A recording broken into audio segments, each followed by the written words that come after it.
અમદાવાદમાં નવા મકાનોની ડિમાન્ડ તળિયે પહોંચતા રીડેવલપમેન્ટના પ્રોજેક્ટ્સ પણ તલ્લે ચડી ગયા છે.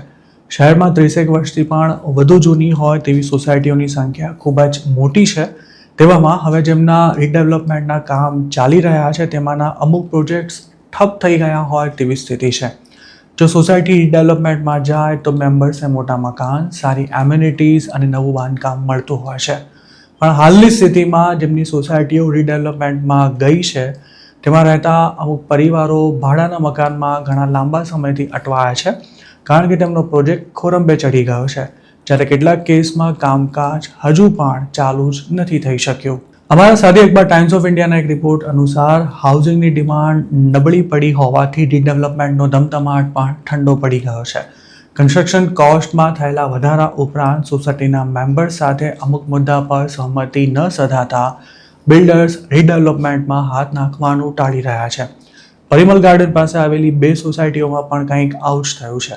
તેના રીડેવલપમેન્ટની વાતો છેલ્લા 3 વર્ષથી ચાલી રહી છે, પણ અમુક મેમ્બર્સ તેની સાથે સહમત ન હોવાથી હજુ સુધી તેના MOU સાઇન નથી થઈ શક્યા.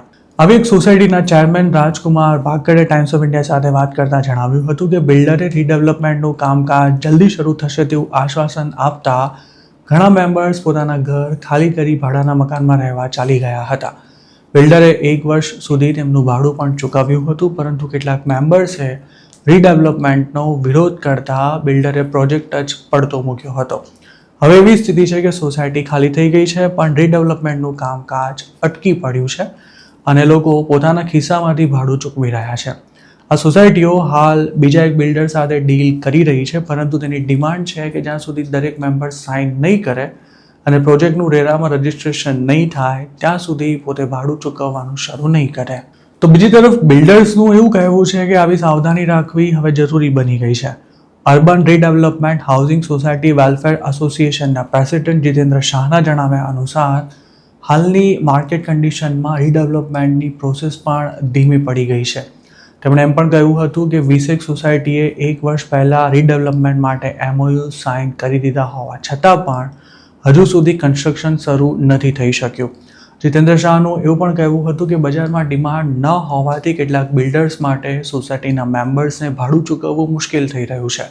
કેટલાક કિસ્સામાં અપાર્ટમેન્ટ્સ વેચાઈ ન રહ્યા હોવાથી બિલ્ડર્સ ભીંસમાં આવી ગયા છે. તેમણે એવી પણ સલાહ આપી હતી કે રીડેવલપમેન્ટની ડીલ ફાઇનલ કરતા પહેલાં સોસાયટીએ દરેક પાસા પર વિચાર કરવાની સાથે સાથે બિલ્ડરનો ટ્રેક રેકોર્ડ પણ તપાસવો જોઈએ.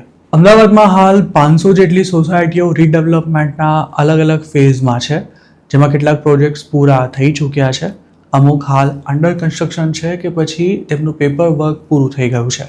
આ ઉપરાંત 400 જેટલી સોસાયટીઓ હાલ રીડેવલપમેન્ટ માટે બિલ્ડર સાથે ચર્ચા વિચારણા કરી રહી છે. ડેવલપર્સનું આ અંગે એવું કહેવું છે કે મકાનો વેચાઈ ન રહ્યા હોવાથી આર્થિક ભીંસ અનુભવાઈ રહી છે. એક અંદાજ અનુસાર નવા પ્રોજેક્ટ્સમાં 20% મકાનો વેચાયા વિનાના પડ્યા છે, જેના કારણે કેશ ફ્લો ઘટી જતા બિલ્ડરો માટે ભાડું ચૂકવવાની સાથે કન્સ્ટ્રક્શનનો ખર્ચો કાઢવો પણ મુશ્કેલ બન્યું છે. કાર્તિક સોની નામના એક બિલ્ડરે આ અંગે ટાઈમ્સ ઓફ ઇન્ડિયા સાથે વાત કરતા જણાવ્યું હતું કે રીડેવલપમેન્ટનું ગણિત હવે બદલાઈ ગયું છે. કન્સ્ટ્રક્શન કોસ્ટમાં તીવ્ર વધારો થયો છે, જેને લીધે જે પ્રોજેક્ટ્સ થોડા વર્ષ પહેલાં નફાકારક હતા તેમનું હવે ફરી અસેસમેન્ટ કરવું પડે તેવી સ્થિતિ છે. તેવામાં જો સોસાયટી આખરી નિર્ણય લેવામાં મોડું કરે તો રાહ જોવાને બદલે બિલ્ડર બીજા પ્રોજેક્ટ્સ શોધવાનું શરૂ કરી દે છે. અમદાવાદમાં જેમ રીડેવલપમેન્ટના પ્રોજેક્ટ્સ ટલ્લે ચડ્યા છે તેવી જ રીતે નવા પ્રોજેક્ટ્સનું લોન્ચિંગ પણ તળિયે પહોંચી ગયું છે.